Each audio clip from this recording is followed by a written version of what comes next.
Today I'm joined by Jim Mernagh at his Coolamurray stud in Wexford. How are you, Jim? Good to see you, Dave. Thanks for having me today. It's great weather, Jim, at the minute. You've some lovely horses here. One horse, a standout horse, half-brother to latest exhibition, who's on the Derby sale next week. He's by Walk in the Park. Magnificent horse, Jim. Yeah, he's a fine horse. Lovely big scopy horse like latest exhibition. Lovely laid back, great mover, great temperament. And hope he's going to be another latest exhibition. Jim, you've had so many good horses through your hands here at Coolamurray studs. Moscow Flyer, Photo Island, Romford, Pele. But some of the good horses that you've owned, we go back the way. Deep Bramble. Would I be right in saying he won 5 points for Michael Horrigan before then going on to win an Ericsson Chase, which then became the Lexus Chase, and he won a Kerry National as well for you. It's a cracker as they come to the final fence. 4-7 from Deep Bramble. Flashing Steel on the near side with General Idea. 4-7 over in front from Deep Bramble. Flashing Steel's in third. 4 General Idea. Carvilla Howe made a right mess of it, but he was out of contention anyway, and it's Deep Bramble who's put his head in front now from 4-7. Flashing Steel mounting a big run on the near side, and then comes General Idea. Deep Bramble with Flashing Steel on the near side. 4-7 on the far side. Deep Bramble in the centre. Deep Bramble's going to win it at the line. Deep Bramble wins the Ericsson. He was a marvellous horse, and we went the point-to-point route with him because he was a lovely immature horse, and in those days you could run and win a few point-to-points with him, and we thought it would be a good grounding and education for him for his chasing career, and it did turn out to be a good decision. Adrian Maguire, I think, rode him on his debut in Nina, if I'm right. He did, and the 4 and 5 year old maiden was divided that day, and we won both divisions.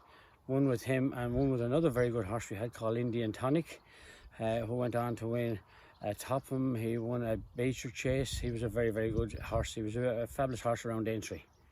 And the Bulger rode him on 3 occasions. Phil Fenton won on him as well. And then when he went to the track then, he won a few times for you, but obviously notably, as I said, the Kerry National. He beat a stablemate of Michael Horrigan's, that Kevin O'Brien. Why was the switch? Kevin O'Brien won on him, and then he didn't ride him when he won the Kerry National or the Ericsson. Peter Nevin rode him. Well, sure, that was Peter Niven was always a great friend of mine through our association with late Mary Reevely, who I sold a lot of good horses to over the years and bought some good horses for her as well. And Niv he was stable jockey there, and he was always a good friend of mine, so Niv wanted to get on him. Very good. And Jim, going back to latest exhibition, you bred him here out of the dam Or About You, who was a very good horse for you when she was with Paul Nolan. I think she's 19 years of age now. She's bred some lovely horses for you. Latest exhibition now, you must be delighted to have such a good horse like him, but now still to be a part of him. There's 4 of these involved now: John Brennan, Colin Brown, Jim Coffey. 3 great owners with Paul and yourself, so it must be great to still be involved with latest exhibition. Well, sure, it's lovely to have him around, and I had him here for the summer before I went back to Paul's, and he seems to have strengthened up immensely this year and got grown into a pure tank of a horse. So look, it's lovely to have him in the yard as well, and it's very nice to for the lads to still have him. It would have broken my heart to sell him on the lads there, because they're 2 very good pals of mine. Looking back at last season, he got started over hurdles at Galway when he was very impressive. Brian got a fall that day, and Rachel rode him. He just kept improving as he went on, and then he won the Grade 1 at the Dublin Racing Festival, and just unlucky to get touched off by probably a very good horse of Willie Mullins' Monkfish. And Fury Road was just behind them then. But I know yourself and James and Paul have always thought whatever he did last season was always going to be a bonus, because he's a chaser in the making. Well, I hope your predictions are right. Well, we're looking forward to him going chasing anyway there, and we're not going to be in any rush with him there. We'll wait till he tells us when he wants to run, and the ground and the conditions and all are to his liking, you know. Looking back at some of the other very good horses you've had over the years with Paul, Alpha Ridge was there in my time. He was a very good horse for you. Won a Galmine hurdle in Gorham Park under Davy Russell, the son of Glacial Storm. He won plenty of prize money for you. Golden Sunbird was a fabulous mare for you, a graded winner as well. A daughter, Bob Back, who you sold on now. She's a brood mare elsewhere.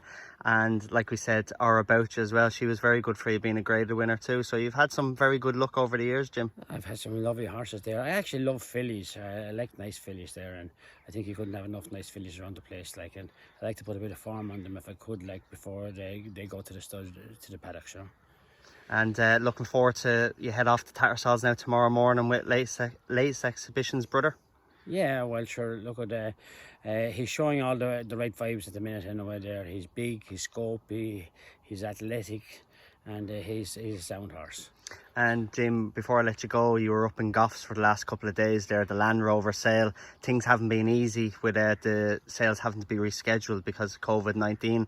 How do you think things are looking for the future with the pandemic? Well, look, I thought Goffs did an amazing job, and everybody adhered to the conditions that were laid out and the protocols that they had in place, and everything went off without a hitch. And it was a pretty good sale, and everybody was thrilled that the sale could go ahead. And sure, it's onwards and upwards now, so we may keep going. I mean, we can't just lay down and die with the virus. Well, listen, Jim, very best of luck next week with that horse who's lot 35 on the Derby sale, and very best of luck with the three lads with latest exhibition for the season ahead. Thanks very much, Dave. Good to see you.